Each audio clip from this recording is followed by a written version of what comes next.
प्यारे बच्चों, मैं संजय राठौर आज आपको सामाजिक विज्ञान में इतिहास में प्रथम अध्याय पढ़ाऊंगा। हमारा प्रथम अध्याय है इतिहास जानने के स्रोत। सबसे पहले हम देखेंगे कि इतिहास का अर्थ क्या होता है। इतिहास का अर्थ होता है अतीत की घटनाओं का अध्ययन, अर्थात हम अपने पूर्वजों के बारे में जानकारी प्राप्त करते हैं, उनकी आर्थिक, सामाजिक, धार्मिक जीवन स्तर के बारे में पूर्ण जानकारी प्राप्त करते हैं। इतिहास जानने के स्रोत, इनको हम 3 श्रेणी में रखते हैं।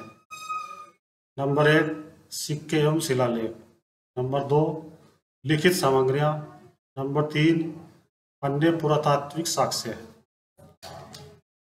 अब इतिहास जानने के स्रोत, इनके बारे में हम विस्तृत जानकारी आपको देंगे। पहली है लिखित सामग्रियां। इसके अंतर्गत हम सर्वप्रथम धार्मिक साहित्य को लेते हैं, जैसे हमारे हिंदू धर्म से वेद, पुराण, उपनिषद, बौद्ध साहित्य। इनसे हमें इतिहास की क्या जानकारी मिलती है। इसमें वेद 4 हैं, ऋग्वेद, यजुर्वेद, सामवेद, अथर्ववेद। इनमें हम क्या देखते हैं कि तत्कालीन समय की आर्थिक, राजनीतिक, सामाजिक और धार्मिक स्थिति के बारे में जानकारी प्राप्त करते हैं। जैसे पुराण है, पुराणों से हमें तत्कालीन समय की धार्मिक, आर्थिक, राजनीतिक, सामाजिक स्थिति की जानकारी मिलती है। पुराणों से हमें प्राचीन राजवंशों की वंशावली भी प्राप्त होती है। यानी 18 पुराण हैं। प्रत्येक पुराण में एक सर्ग होता है, उसमें बताया गया है कि किस समय में कौन सा राजा होगा, उसका क्या नाम होगा, यहाँ तक का बताया गया है। उपनिषद है, ये वेद से संबंधित है, दर्शन शास्त्र के हैं। इनमें भी तत्कालीन समय की हमें जानकारी मिलती है। वैसे बौद्ध साहित्य हैं, बौद्ध साहित्य से भी हमें तत्कालीन समय की, यानी महात्मा बुद्ध के समय की ऐतिहासिक जानकारी प्राप्त होती है। सामाजिक, आर्थिक, राजनीतिक और धार्मिक सभी प्रकार की जानकारी हम प्राप्त कर सकते हैं। दूसरा इसमें धर्मनिरपेक्ष साहित्य है। धर्मनिरपेक्ष साहित्य से मतलब है वो किसी भी धर्म से संबंधित नहीं है। जैसे इसमें इसके अंतर्गत हम जीवनियाँ पढ़ सकते हैं। पृथ्वीराज रासो है, राजपूत काल के बारे में, पृथ्वीराज चौहान के बारे में पढ़ेंगे, और भी अन्य राजाओं के बारे में इससे जानकारी मिलती है हमें। उस समय के सामाजिक, आर्थिक और राजनीतिक स्थिति की जानकारी हम प्राप्त कर सकते हैं। कल्लण की राजतरंगिणी एक पुस्तक है, कल्लण की राजतरंगिणी। इससे हम कश्मीर का इतिहास के बारे में जानकारी प्राप्त करते हैं। बाबरनामा, यह मुगलकालीन ग्रंथ है। इससे हम मुगल काल की या बाबर के समय की भारत के तत्कालीन राजाओं की जानकारी, उस समय की आर्थिक, सामाजिक, धार्मिक सभी प्रकार की जानकारी इस ग्रंथ से हमें प्राप्त होती है। दूसरे सिक्के एवं शिलालेख। सिक्के से मतलब आप समझते हैं मुद्रा। पुरातात्विक खुदाई में हमें सिक्के प्राप्त हुए हैं। इन सिक्कों से हमें क्या जानकारी मिलती है।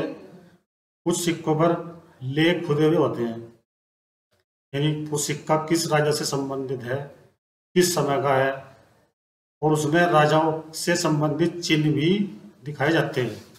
इससे सर्वप्रथम भारत में सिक्के हैं, आहत सिक्के हैं, जो 6वीं शताब्दी ईसा पूर्व के प्राप्त हुए हैं।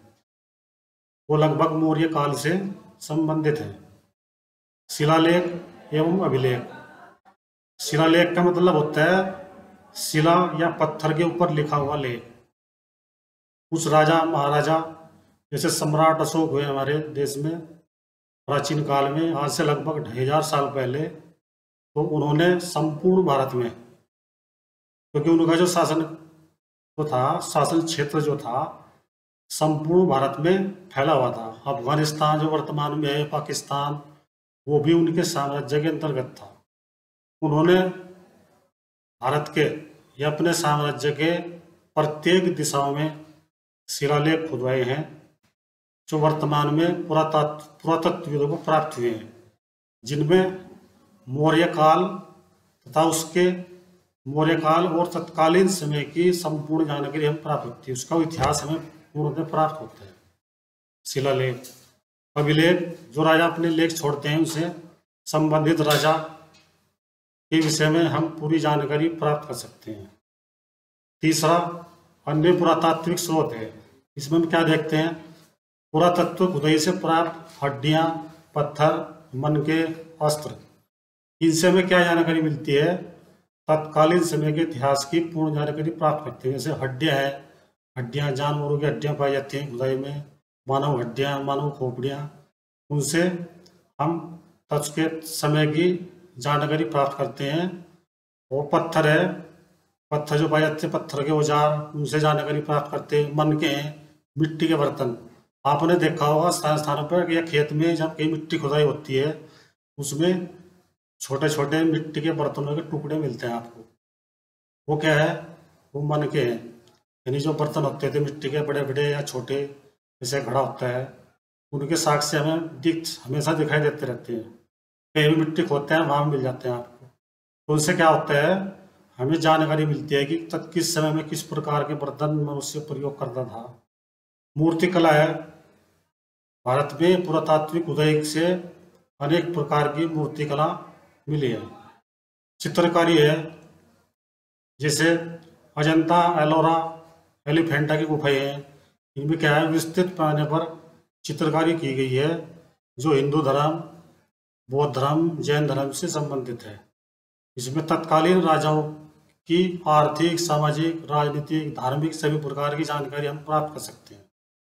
स्तूप है, स्तूप जैसे बुद्ध काल में, मौर्य काल में अनेक स्तूपों का निर्माण किया गया। जैसे सांची का स्तूप है, सारनाथ का स्तूप है। मंदिर है, भारत में मंदिरों की भरमार है।